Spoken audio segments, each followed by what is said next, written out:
Hi children, how are you? So welcome back to once again Physics People channel. So children, today once again we are going to start our first PUC physics series. So today I would start gravitation chapter. Sir gravitation chapter ಮೇಲೆ ಯಾವ ಕ್ವಶನ್ಸ್ಗಳನ್ನು ಓದ್ಕೊಂಡು ಹೋಗ್ಬೇಕು sir? First question state and explain Kepler's loss of planetary motion. ಇದು 3 ಮಾರ್ಕ್ಸಿಗೆ ಬರ್ತಕ್ಕಂಥ question. Yes sir, ನಾವು ಓದ್ತೀವಿ sir. Next sir, ಮತ್ತೆ let me check. S, ಮತ್ತೇನೇನು ಓದ್ಕೊಂಡು ಹೋಗ್ಬೇಕು sir? State and explain Newton's law of gravitation ಇಲ್ಲಿದೆ ನೋಡಿ. 3 ಮಾರ್ಕ್ಸಿಗಾದರೂ ಬರ್ಬೋದು, 2 ಮಾರ್ಕ್ಸಿಗಾದರೂ ಬರ್ಬೋದು. ಪರ್ಫೆಕ್ಟ್ ಮಾಡಿ ಸರ್. ನೆಕ್ಸ್ಟ್ ಸರ್, ಇಲ್ಲಿ 11th ಕ್ವಶನ್ ಇದೆ ನೋಡಿ, Newton's law of gravitation in vector form. 3 ಮಾರ್ಕ್ಸಿಗಾದರೂ ಬರ್ಬೋದು, 2 ಮಾರ್ಕ್ಸಿಗಾದರೂ ಬರ್ಬೋದು, ಅಥವಾ ಮಲ್ಟಿಪಲ್ ಚಾಯ್ಸ್ ಕ್ವಶನ್ನಲ್ಲಾದರೂ ಬರ್ಬೋದು. ಎಸ್ ಸರ್, ನಾವು ನೋಡ್ಕೊಂಡು ಹೋಗ್ತೀವಿ ಸರ್. ಸರ್ ಮುಂದೆ ಹೇಳಿ ಸರ್. ಕಮಾಂಡ್ ಸೈನಿಕರೇ, ಮತ್ತೆ ಮುಂದೆ ಹೋಗೋಣವಾ? ಕ್ವಶನ್ ಹೇಗೆ ಬರ್ತದಂದರೆ, ಇನ್ನೊಂದು derive the relation for acceleration due to gravity ಹಿಂಗಿದೆ ನೋಡಿ. G=gm/r². ಇದು 3 ಮಾರ್ಕ್ಸ್ ಕ್ವಶನ್. ದಯವಿಟ್ಟು ಇದನ್ನು ನೀವು ನೋಡ್ಕೊಂಡು ಹೋಗಲೇಬೇಕು. ಎಸ್, ನೋಡ್ಕೊಂಡು ಹೋಗ್ತೀವಿ ಸರ್. ಇಲ್ಲಿ ಬಂತು ನೋಡಿರಿ, ಕ್ವಶನ್ ನಂಬರ್ 21 ಇದೆ ನೋಡಿ, ಅದೇ ಕ್ವಶನ್ನು. ಓಕೆ, ಖಂಡಿತವಾಗಿ ಇದನ್ನು ಓದ್ಕೊಂಡು ಹೋಗ್ತಿರಲ್ಲ? ಎಸ್ ಸರ್, ಓದ್ತೀವಿ ಸರ್. ಸೊ ನೆಕ್ಸ್ಟು ಮತ್ತು ಯಾವ ಕ್ವಶನ್ ಓದ್ಬೇಕು sir? Acceleration due to gravity with respect to height ಇಲ್ಲಿದೆ ನೋಡಿ, ಕ್ವಶನ್ ನಂಬರ್ 23.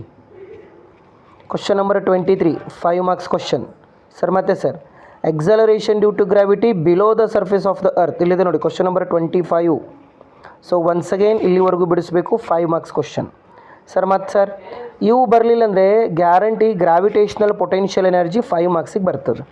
ಇದು 5 ಮಾರ್ಕ್ಸ್ ಡೆರಿವೇಷನ್ ಆಯಿತು ಸರ್. ಮತ್ತು 3 ಮಾರ್ಕ್ಸ್ ಯಾವ ರೀತಿ ಬರ್ತಾವೆ ಸರ್? 3 ಮಾರ್ಕ್ಸಿಗೆ ಏನು ಕೇಳ್ತಾರಂದರೆ, ಎಕ್ಸಾಮಿನೇಷನಲ್ಲಿ ಎಸ್ಕೇಪ್ ವೆಲಾಸಿಟಿಯನ್ನು 3 ಮಾರ್ಕ್ಸಿಗಾದರೂ ಕೇಳೋ ಚಾನ್ಸ್ ಇದೆ, 5 ಮಾರ್ಕ್ಸಿಗಾದರೂ ಕೇಳೋ ಚಾನ್ಸ್ ಇದೆ. ಇದನ್ನು ಬಿಟ್ಟರೆ ಸರ್, ಆರ್ಬಿಟಲ್ ವೆಲಾಸಿಟಿಯನ್ನು 3 ಮಾರ್ಕ್ಸಿಗೆ ಕೇಳೋ ಚಾನ್ಸಸ್ ಇರ್ತದೆ. ಆರ್ಬಿಟಲ್ ವೆಲಾಸಿಟಿ 3 ಮಾರ್ಕ್ಸಿಗೆ ಕೇಳ್ಬೋದು. ಇವೇನಾದರೂ ವಿದ್ಯಾರ್ಥಿಗಳೇ 5 ಮಾರ್ಕ್ಸು 3 ಮಾರ್ಕ್ಸ್ ಕ್ವಶನ್ಸು ಸರ್. ಮತ್ತು MCQಸ್ಗಳನ್ನು ಕೊಡ್ತಿದ್ದೀರಾ ಸರ್? Answer is yes. ಇಲ್ಲಿ MCQಸ್ಗಳು ಬರ್ತಾ ಇವೆ ನೋಡಿ ವಿದ್ಯಾರ್ಥಿಗಳೇ.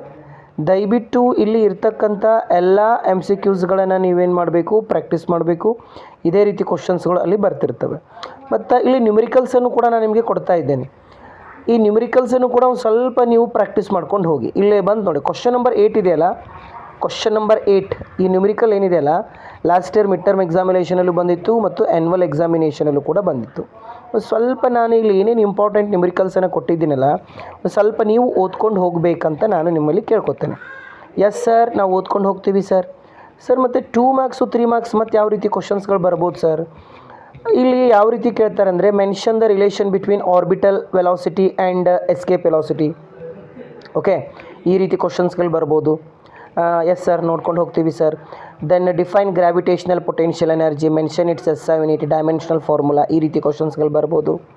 ಓಕೆ, ಒಟ್ಟಾರೆಯಾಗಿ ಈ ಕಂಪ್ಲೀಟ್ ಗ್ರಾವಿಟೇಷನ್ ಚಾಪ್ಟರಿನ ಕಂಪ್ಲೀಟ್ PDF ಲಿಂಕಲ್ಲಿ ಕೊಟ್ಟಿರ್ತಾನೆ. ದಯವಿಟ್ಟು ಪ್ರಾಕ್ಟೀಸ್ ಮಾಡ್ಕೊಂಡು ಹೋಗಿ. ಇವೇ ಕ್ವಶನ್ಸ್ಗಳು ರಿಪೀಟ್ ಆಗ್ತವೆ. ಇನ್ನೊಂದು ಏನಾದರೂ ಕಿವಿ ಮಾತೇನೆಂದರೆ, ಈ ರೀತಿ ಡೈಮೆನ್ಷನಲ್ ಫಾರ್ಮುಲಾಸ್ಗಳು ಇರ್ತಾವಲ್ಲ, ಒಂದು ಸ್ವಲ್ಪ ನೋಡ್ಕೊಂಡು ಹೋದರೆ ನಿಮಗೆ ಒಳ್ಳೆಯದಾಗ್ತದೆ.